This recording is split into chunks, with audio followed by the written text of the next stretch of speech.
Halaman, halaman, gaano ka amazing? Sabi ng halaman, sa katangian pala ng mga dahon ko, maa-amaze ka na. Sana all amazing. Ang shape ng dahon ay iba-iba, katulad nito, oblanceolate. Ito naman ay obovate, deltoid, butterfly-like shape, heart shape.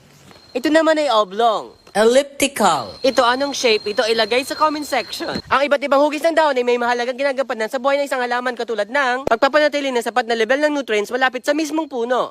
Paano yun? Yung kung paano sila bumagsak sa lupa kapag nilipad ng hangin ay kontrolado ng leaf shape. Ang proseso ito tinatawag natin na leaf dispersa. Yung kung paano iikot ang dahon kapag tinamaan ng hangin at ang pag-ikot na ito ay ang magsasabi ng layo, lapit ng babagsakan ng dahon sa lupa. Mas maganda kung ang dahon ay babagsak sa tree root zone. Sapagkat yung ugat ang mag-absorb ng nutrients kapag na-decompose yung mga dahon na bumagsak. Kapag malayo sa mismong puno, root zone na binagsakan ng dahon dahil sa kanyang leaf shape, maaring mahirapan ng puno ngayon na makakuha ng nutrients na kailangan niya. Maaring mapunta sa ibang puno. Mapupunta sa iba.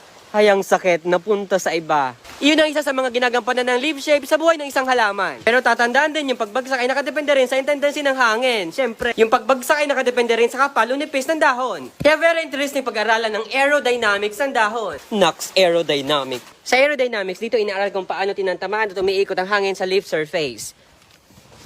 Malakas ng ulan. At kung nagustuhan mo ko, stay yung video, i-follow mo ko dahil nakakaganda ng buhay ang may alam.